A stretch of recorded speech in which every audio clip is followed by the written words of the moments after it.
These are our 11 free things to do in Tokyo. Free! Free! It's the Texan in Tokyo show. Bing! Hi everyone! Hi everyone! Welcome to Texan in Tokyo. Bing! Today, we're gonna tell you one of our secrets, which is we are cheap! Yay! Cheap. So, you see how Tokyo has this reputation of being one of the most expensive cities in the world.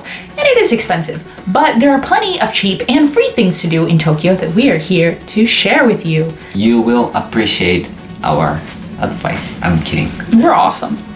First one, and it's actually my personal favorite, is you can get an amazing view of the city from the Tokyo Metropolitan Building. Tokyo. Tokyo. It's at Shinjuku Station, and it's amazing because, I mean, Tokyo is a gorgeous city, and especially watching the sunset over Tokyo is You are beautiful. gorgeous. You are beautiful. But a lot of the places where, like, guidebooks recommend that you go, Tokyo Tower, Tokyo Sky Tree, Roppongi Hills building, it can cost between 500 and 3,000 yen to get in, and I don't want to pay that. And so a lot of the time when my friends come to Tokyo, I will take them up to the top of the building and we'll watch the sunset, and I don't have to pay anything.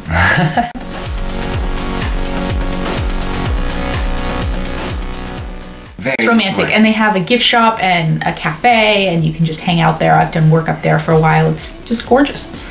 次は No.2 は Traditional Japanese boat experience. It's like traditional Japanese wooden boat, and then from Edo era, so very old ones, and then you can get on a boat for 20 minutes, and then sometime it says you can kind of row a boat, help them row a boat. So that's so cool. Yeah, like And for more information about all of these, like how to find it, the addresses, all that other kind of stuff is going to be in the description because sometimes the stuff changes. And if you have any information to add, just put it in the comment section and we will add it to the description. Boom. Number 3, which is also, I think is really cool. Oh yeah, it's number 3 is foot bath in Tokyo. I love foot baths. Free ones. Yeah, it's in Kodaira City, like outside of 23 wards. They use natural water, burn trash, and then they use the heat to you know, warm up the Like make the onsen. And so, like, when you're in Japan, you have to separate your garbage into burnables, non-burnables, plastics, cans, bottles, all that other kind of stuff. And so the burnable trash that they burn, it's actually like just paper stuffs and like actual burnable stuff. They're not like burning plastic to make your feet comfortable. Personally, I love foot baths, and it's hard to find a free one in Tokyo.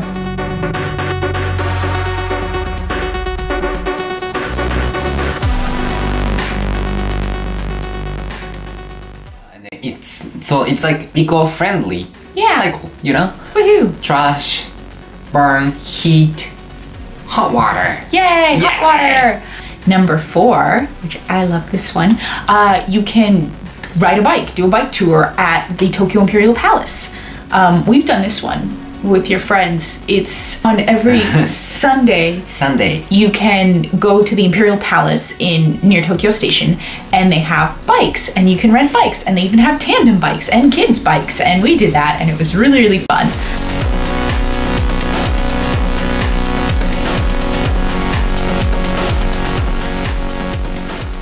It's a great way to see all of the Tokyo Imperial Palace, because it's not actually like, when you hear Imperial Palace, you imagine this like big majestic building, and it's really not like that at all. It's kind of like a garden, and you can't really, so doing the bike tour, you can actually see all of it without having to walk couple miles. No, all of them, but yeah, it's kind of different, you know, from walking. Different, you get to see like a different view from biking. Number 5. Dos. That's 2. 5. Number 5. Musashi no Beer. Beer factory. Yeah, beer factory. Bubaigawara, near Bubaigawara station. Anyway, so you get to explore the beer factory, and then you see how beer is made, and then at the end, the tour, you can taste 2 kinds of beer. Yay! Beer! Fresh beers too. Beer! They will teach you how to pour beer nicely, so you know. You can do the correct Japanese way of pouring beer. Don't botch it like us so you can Americans. impress people too. Yeah, people will be super impressed by your beer pouring skills. Like, no.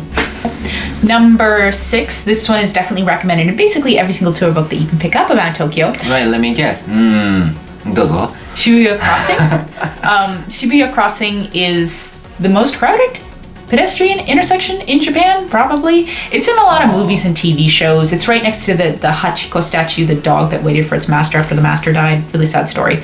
That you can just walk across there and take selfies and take videos of all the crazy people crossing. It's like a 10-minute thing and then that's it. But it's free and it's kind of fun. Yeah, like so many intersections.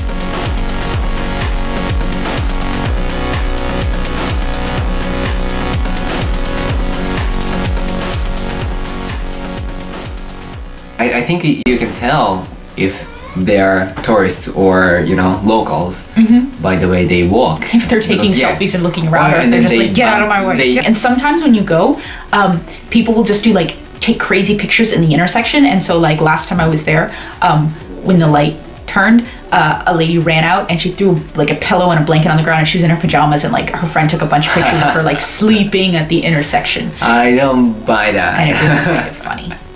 Middle school, and I went to Shibuya with my dad, Oto-san. I was like, for the first time in my life, like, how am I supposed to cross this? Yeah, and this Oto-san walked before me, and then he's like, I'm like, don't tell me.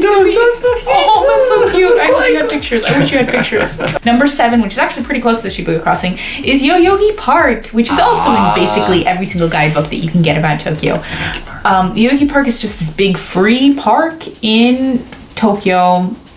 The closest station is Harajuku Station, and what I like about it is that on Sunday, performers will gather, so like dancers and singers and people who do the crazy like spray paint drawings and drummers and stuff like that, and will just kind of perform. And so when I lived in Tokyo, I used to go there pretty often just to kind of watch the performers because it's free performance, and you can meet some pretty cool people there.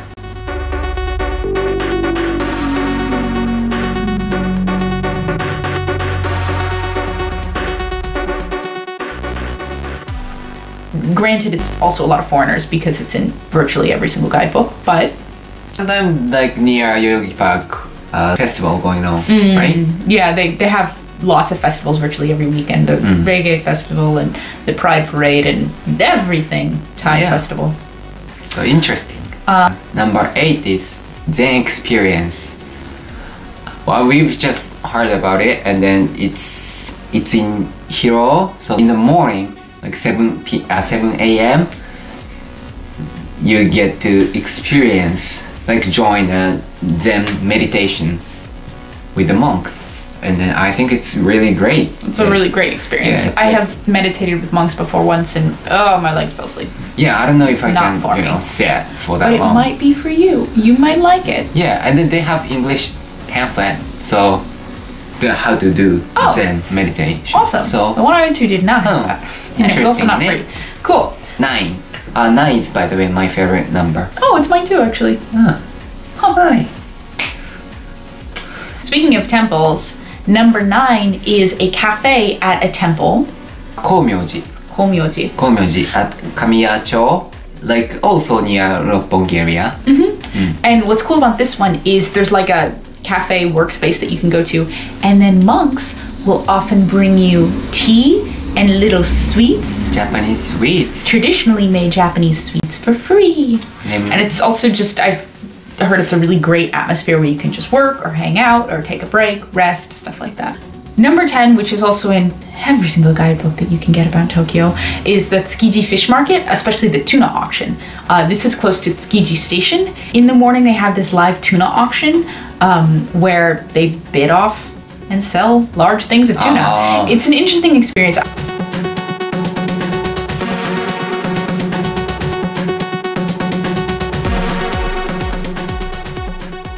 And if you don't want to wake up in the early morning to do the fish auction, you can just go regularly during the day and you can walk around the seafood stalls and you can see amazing types of seafood and plants. Like I got to see them make wasabi from wasabi root, and it's really interesting and it's fun.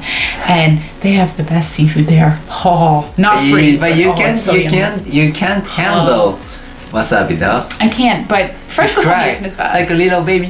Fresh wasabi isn't as bad as like the prepackaged stuff. Thank you, honey. Thank you so much. Why are you so mean to me?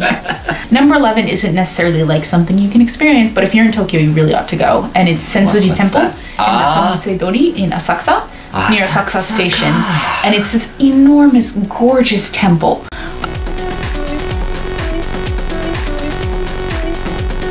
In Asakusa. And it just, in the daytime it's beautiful. At night, the lights make it absolutely gorgeous, bouncing off the gold. And then in front of the temple, there's Nakamise Dori, which is this long road thing where there's all these little vendors that are selling sweets and drinks and snacks and souvenirs and the little paper fans and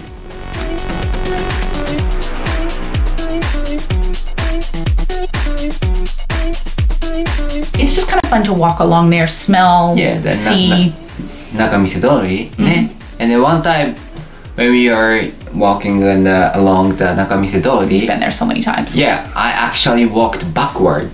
And Did you do that? No, it was in my imagination. I wanted to like, So confusing. Oh my gosh. and then you like, oh. I apologize for my husband. I actually don't. I love him, but what goes on in that beautiful little head of yours? Anyways, Rice crackers. hopefully you have an absolutely fantastic trip to Tokyo. And if you have any other recommendations of free things to do in Tokyo, please leave it in the comment section below and we can add it to the description because more information! Yay!